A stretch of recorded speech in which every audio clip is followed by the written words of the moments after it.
السلام عليكم ورحمة الله وبركاته.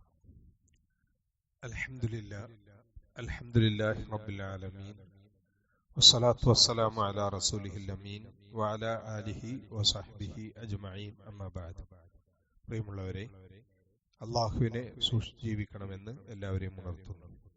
സർവശക്തനായ അള്ളാഹു അതിന് തൗഫീഖ് നൽകി അനുഗ്രഹിക്കുമാറാകട്ടെ. വെള്ളിയാഴ്ച ദിവസം പാലിക്കേണ്ട മര്യാദകളും അതിലെ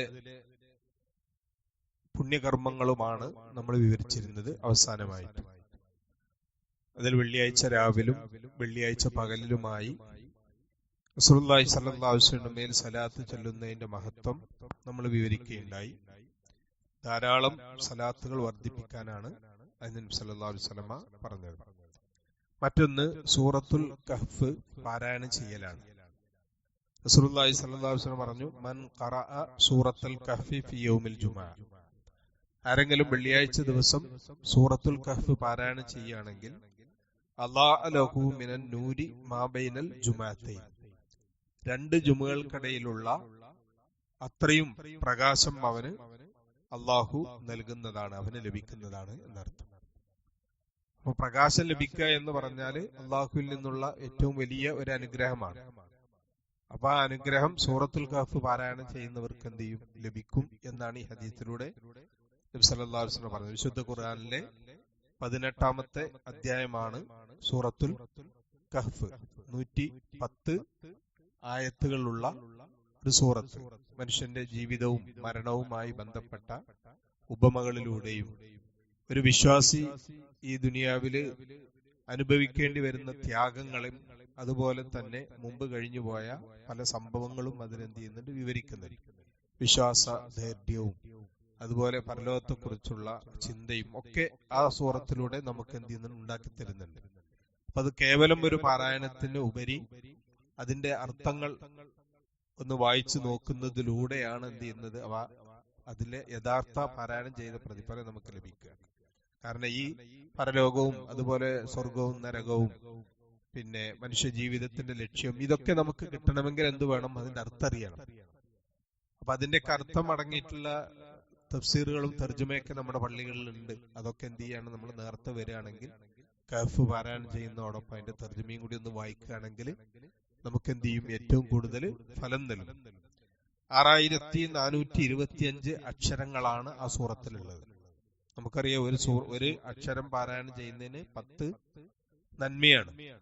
അതായത് 64,250 നന്മകൾ ലഭിക്കും എന്നാണ് അതിനെക്കുറിച്ച് മുഫസ്സിറുകൾ എഴുതിയത്. അത് ഒരു അക്ഷരത്തിന് 10 നന്മയായിട്ടാണ്.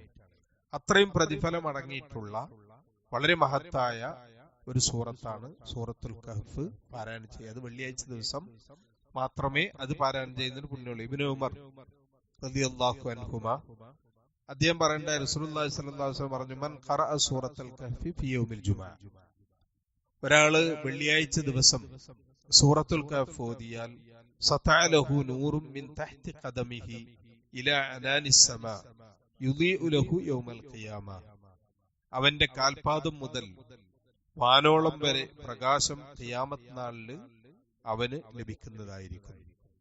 കാൽപാദം മുതൽ വാനോളം വരെ അത്രയും പ്രകാശം അവൻ അന്ത്യദിനത്തിൽ അതിന്റെ അത്രയും മഹത്വം ലഭിക്കും എന്നാണ്. വഗുഫിറ ലഹു മാ ബൈനൽ ജുമുഅത്തൈൻ, രണ്ട് ജുമുഅന്റെ ഇടയിൽ അവൻ ചെയ്ത പാപങ്ങളൊക്കെ അള്ളാഹു പുറത്തു കൊടുക്കും. ഇങ്ങനെ അള്ളാഹു പാപങ്ങൾ പൊറുക്കും എന്ന് പറഞ്ഞതൊക്കെ ചെറിയ പാപങ്ങളാണ്. വലിയ പാപങ്ങളോ ആളുകളുമായിട്ട് ബന്ധപ്പെട്ട ബാധ്യതകളോ കടമകളോ കടപ്പാടുകളോ ഒന്നും എന്ത് ചെയ്യൂല? പൊറുക്കപ്പെടൂല. നമ്മളിൽ നിന്ന് അറിയാതെ വന്നു പോകുന്നതും ഒക്കെ ആയിട്ടുള്ള പാവങ്ങളാണ് ഉദ്ദേശിക്കുന്നത്. അബൂ സഈദുൽ ഖുദരി റളിയല്ലാഹു അൻഹു അദ്ദേഹം റിപ്പോർട്ട് ചെയ്യുന്ന ഹദീസിൽ പറയുന്നുണ്ട്, മൻ ഖറഅ സൂറത്തുൽ കഹ്ഫി ലൈലത്തുൽ ജുമുഅ, വെള്ളിയാഴ്ച രാത്രി ഒരാൾ സൂറത്തുൽ കഹ്ഫ് ഓതിയാൽ, അതായത് വ്യാഴാഴ്ച സൂര്യൻ അസ്തമിച്ച് കഴിഞ്ഞാൽ മഗ്രിബ് മുതൽ എന്തായി? പിന്നെ വെള്ളിയാഴ്ചന്റെ രാവാണ്. അപ്പൊ ആ രാത്രിയിൽ ഒരാൾ ഓതിയാൽ അല്ലാഹു ലഹു മിനൻ നൂരി ഫീമാ ബൈനഹു വ ബൈനൽ ബൈത്തുൽ അതീഖ്, അവന്റെയും ബൈത്തുൽ അതീഖിന്റെയും ഇടയിലുള്ള മുഴുവൻ സ്ഥലങ്ങളും എന്ത് ചെയ്യും? അള്ളാഹു പ്രകാശപൂരിതമാക്കി അവൻ എന്ത് ചെയ്യും? നൽകുന്നതാണ് എന്നൊക്കെ ഹദീസിൽ വന്നിട്ടുണ്ട്. അപ്പൊ സൂറത്തുൽ കഹ്ഫ് നമുക്ക് വ്യാഴാഴ്ച സൂര്യൻ അസ്തമിച്ചത് മുതൽ ഓതാം എന്ന് പറഞ്ഞ പണ്ഡിതന്മാരുണ്ട് ഈ ഹദീസ് വെച്ച്. അതേപോലെ പകലിലും ഓതാം. ഒരാൾ ജുമാന്റെ മുമ്പ് തന്നെ നിർബന്ധമായി ഓതണമെന്നില്ല.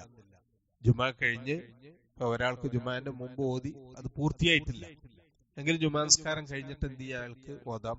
മഗ്‌രിബിന് മുമ്പായിട്ട് എന്ത് ചെയ്താൽ മതി, അത് ഓതി പൂർണ്ണമാക്കിയാൽ അതിന് ആ പ്രതിഫലം ലഭിക്കും.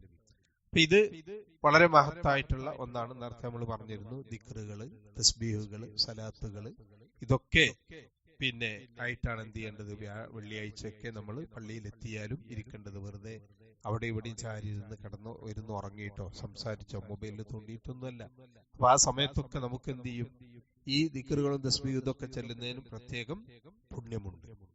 പിന്നൊന്ന്, വെള്ളിയാഴ്ചയുടെ പ്രധാനപ്പെട്ട ഒരു കർമ്മമാണ് വെള്ളിയാഴ്ച ജുമാനുമായി ബന്ധപ്പെട്ട ഖുതുബ. വെള്ളിയാഴ്ച ഖുതുബ കേൾക്കുക എന്നുള്ളത് വളരെ അനിവാര്യമായിട്ടുള്ള ഒരു കാര്യമാണ്. ഒരാള് ഖുതുബ കേൾക്കുമ്പോഴേ എന്ത് ചെയ്യുള്ളൂ, ആ ജുമാ പൂർണ്ണമാകുള്ളൂ. ഖുതുബ കേൾക്കാതെ ഖുതുബ കഴിഞ്ഞ് അവസാനം നിസ്കാരത്തിന് എത്തിയാൽ ജുമാന്റെ കടമ വീടും. പക്ഷെ അവൻ ആ ജുമാക്കുള്ള പ്രതിഫലം ലഭിക്കുകയില്ല എന്നാണ്. ഒരു പ്രദേശത്തെ മുഴുവൻ മുസ്ലിങ്ങളും പള്ളിയിൽ ഒരുമിച്ച് കൂടി ഇമാം അവർക്ക് മതപരവും സാമൂഹികവുമായിട്ടുള്ള കാലികമായ നിർദ്ദേശങ്ങൾ നൽകുക, അതാണ് ജുമാ ഖുതുബയുടെ പ്രധാന ലക്ഷ്യം.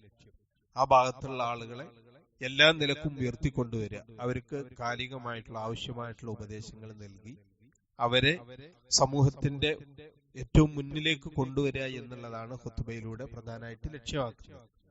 മുസ്ലിങ്ങളുടെ ഐക്യം, അതുപോലെ അവരുടെ ഉത്തരവാദിത്വം, അതുപോലുള്ള എല്ലാ കാര്യങ്ങളും എന്ത് ചെയ്യുന്നുണ്ട്, ഈ ഖുതുബയിൽ അടങ്ങിയിട്ടുണ്ട്. അത് കേവലം ഒരു ചടങ്ങല്ല. അപ്പൊ അതിങ്ങനെ ഒരാൾ ഓതി മറ്റുള്ളവരിങ്ങനെ കേട്ടിരിക്കലല്ല. ആളുകൾക്ക് ആവശ്യമായ, ആ കാലഘട്ടത്തിൽ ആവശ്യമായിട്ടുള്ള നിർദ്ദേശങ്ങളും ഉപദേശങ്ങളും അതുപോലെ തന്നെ പിന്നെ നിയമങ്ങൾ പറഞ്ഞു കൊടുക്കുക, അതൊക്കെയാണ് വേണ്ടത്. ദിനേന 5 നേരം ഒരു പ്രദേശത്തെ ആ ഭാഗത്തുള്ള ചുറ്റുപാടുമുള്ള പുരുഷന്മാര് ഒരുമിച്ചുകൂടി പള്ളിയിൽ ഒരുമിച്ചുകൂടി തോളോട് തോള് ചേർന്ന് അവര് പരസ്പരം സംഘടിതമായിട്ട് നിസ്കരിക്കുമ്പോ അവര് ആ നിസ്കാരം കഴിഞ്ഞ് പോകുക എന്നുള്ളത് മാത്രമല്ല, ജമാഅത്ത് കൊണ്ട് ഉദ്ദേശിക്കുന്ന അതാണല്ലോ. അവരുടെ നിസ്കാരം കഴിഞ്ഞാലും അല്ലെങ്കിലും പരസ്പരം സുഖവിവരങ്ങൾ അന്വേഷിച്ച്, ഒരാളെ കണ്ടില്ലെങ്കിൽ എന്താ അയാളെ കാണാത്തത്, 2 ദിവസമായിട്ട് കാണാതായ നമ്മൾ അന്വേഷിക്കണം. അതാണ് നമ്മളെ കൂട്ടായ്മയുടെ പ്രത്യേകത. 5 വക്ത് നിസ്കരിക്കുന്നതിൽ ആ ജമാഅത്തിലുള്ള പരസ്പര ഹൃദയങ്ങൾ കൂട്ടിയണപ്പിക്കുകയാണ്. അപ്പൊ അതൊക്കെ ഈ ജമാഅത്ത് കൊണ്ട് പ്രധാനമായിട്ട് ഉദ്ദേശിക്കുന്നത്. വെറുതെ എല്ലാവരും നിസ്കരിച്ചു പോവുക എന്ന്, നിസ്കരിക്കുന്നവരെ പരസ്പരം അറിയാത്തവരുണ്ട്, എന്തെല്ലാം വിഷമങ്ങളും ബുദ്ധിമുട്ടുകളും അനുഭവിക്കുന്നവരുണ്ട്. അവരുടെ ബുദ്ധിമുട്ടും വിഷമങ്ങളും നമ്മൾ അറിഞ്ഞ് നമ്മളെല്ലാവരും ഒന്നിച്ചു നിന്ന് അവര് സഹായിയാവുമ്പോഴേ എന്ത് ചെയ്യുള്ളൂ, ആ ജമാഅത്തിന്റെയും ജുമായുടെയും ഇതിന്റെയൊക്കെ ആ മഹത്വങ്ങൾ അറിയുള്ളൂ. അതുകൊണ്ടാണ് ഇസ്ലാമിൽ എന്ത് ചെയ്യുന്നത്, ഇങ്ങനെ 5 നേരം നിസ്കാരം നിർബന്ധമാക്കുന്നതൊക്കെ.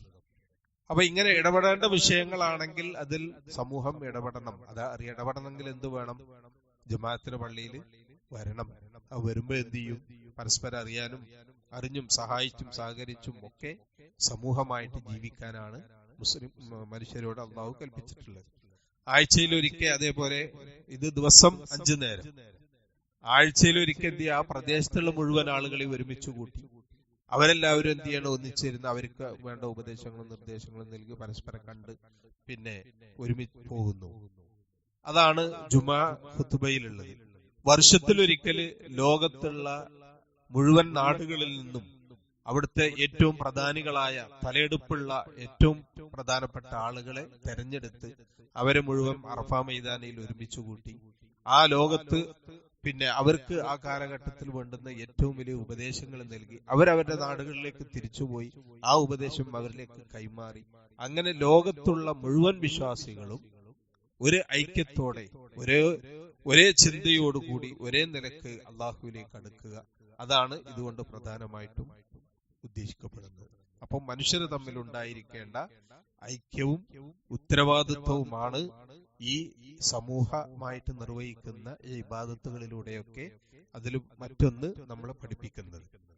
അതേപോലെ തന്നെ ഖുതുബ അത് ശ്രദ്ധിച്ച് കേൾക്കൽ എന്താണ്, അനിവാര്യമാണ്. ഖുതുബ കേൾക്കുക എന്ന് മാത്രമല്ല, അത് ശ്രദ്ധിച്ച് കേട്ട് മനസ്സിലാക്കണം. അതുകൊണ്ടാണ് ഖുതുബന്റെ സമയത്തൊക്കെ ചില സഹാബികളൊക്കെ എഴുന്നേറ്റ് ചോദ്യങ്ങൾ ചോദിച്ചു. എന്നങ്ങനെ ചോദിക്കണം എന്നല്ല പറഞ്ഞു. ചോദിക്കുകയാണെങ്കിൽ എന്ത് ചെയ്യും, ഇമാമിന് ചിലപ്പോൾ അതിന് ആ സമയത്ത് തത്സമയം മറുപടി പറഞ്ഞ കഴിഞ്ഞോളന്നില്ല. പക്ഷെ നബി സല്ലല്ലാഹു അലൈഹി വസല്ലം കാലത്ത് ഉണ്ടായിരുന്നു, അതിന് വഹി വരുന്ന സമയമായിരുന്നു. അത്രത്തോളം പ്രായോഗികമായിരുന്നു ഖുത്ബ ഉണ്ടായിരുന്നത്. വെറും ഒരു കേവലം ഒരു പ്രസംഗം മറ്റുള്ളവർ കേൾക്കൽ മാത്രമല്ലായിരുന്നു. അപ്പൊ ആ കേൾക്കുക എന്നുള്ളത്, ശ്രദ്ധിച്ച് കേൾക്കുക എന്നുള്ളത് വളരെ പ്രധാനമാണ്. അതുകൊണ്ടാണ് സംസാരിക്കുന്ന ഒരാൾ, ഖുത്ബയുടെ നേരത്ത് ഒരാൾ സംസാരിക്കുകയാണെങ്കിൽ അടുത്തിരിക്കുന്ന അയാളോട് സംസാരിക്കരുത് എന്ന് പറഞ്ഞാൽ പോലും എന്തായി, അയാള് തെറ്റാണ് ചെയ്തത്, ചെയ്യാൻ പാടില്ല. അങ്ങനെ കൈകൊണ്ട് ആംഗ്യം കാണിക്കുക, മിണ്ടരുത് എന്ന് കൈകൊണ്ടോ മറ്റോ ആംഗ്യം കാണിച്ചിട്ട് എന്ത് ചെയ്യാം, നമുക്ക് പറഞ്ഞു കൊടുക്കാന്നല്ല, സംസാരിക്കരുത് എന്നോ ഒന്നും പറയാൻ പാടില്ല. അപ്പോ മൊബൈലില് മെസ്സേജുകൾ നോക്കിയിട്ടും അതുപോലെ തന്നെ മറ്റുള്ള ശ്രദ്ധകളൊക്കെ എന്താണ്, പാടില്ലാത്ത കാര്യമാണ്.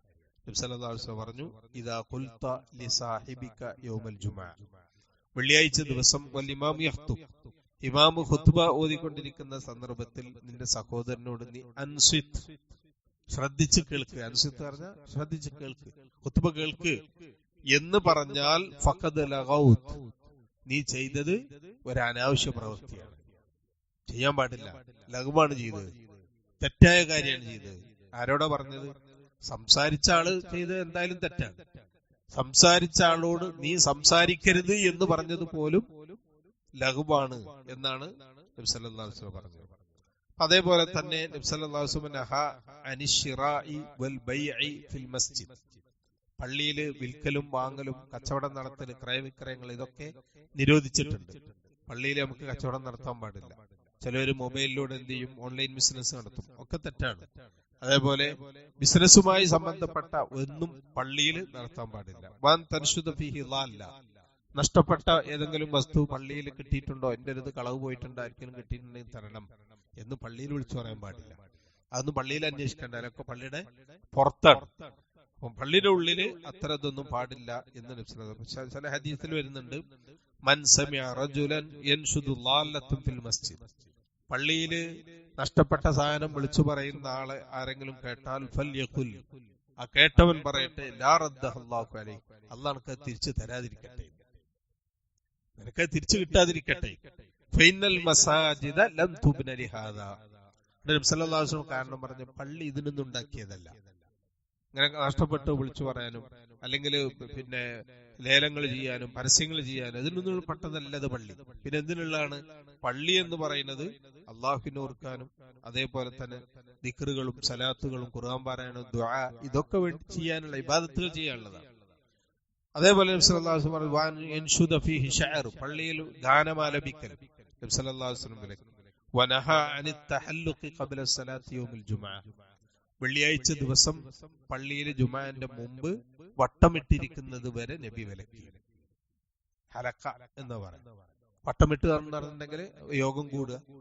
പള്ളിന്റെ ജുമുഅന്റെ മുമ്പ് ദീനീപരമായ കാര്യങ്ങൾ മറ്റെന്തെങ്കിലും ഇങ്ങനെ വട്ടളഞ്ഞിരുന്ന് കൂടി ചർച്ച ചെയ്യുക, അങ്ങനെ സംസാരിക്കുക, അതൊക്കെ നബി വിലക്കിയിട്ടുണ്ട് ജുമുഅന്റെ മുമ്പ്. അതുകൊണ്ടാണ് ചില ഇമാമുകൾ പറഞ്ഞു, ജുമുഅന്റെ മുമ്പ് പള്ളിയിൽ എന്ത് ചെയ്യാണ്, ഇത്തരം ഹലക്കകൾ ഒന്നും പാടില്ല എന്ന് വരെ പറഞ്ഞ ഇമാമുകളുണ്ട്. കാരണം ഹദീസിലെ തഹല്ലുക്കാണ്. ഇന്ന് പള്ളിയിൽ എന്ത് ചെയ്യാണ്, നമുക്ക് വിനോദങ്ങൾ നടത്തുകയാണ്, കളിയും മത്സരവും ഇതൊക്കെ പള്ളിയിനുള്ളിൽ നടത്തുകയാണ്. അതൊക്കെ പള്ളിയോടുള്ള അനാദരവാണ്, അത് ചെയ്യാൻ പാടില്ലാത്ത കാര്യങ്ങൾ. അതൊക്കെ വലിയ പിന്നെ ഗൗരവമുള്ള കാര്യമായിട്ടാണ് പഠിപ്പിക്കുന്നത്. ഇൻഷാ അല്ലാഹ് ബാക്കി നമുക്ക് പിന്നീട് വിവരിക്കാം. സർവശക്തനായ അല്ലാഹു നമ്മിൽ നിന്ന് സ്വീകരിക്കുമാറാകട്ടെ.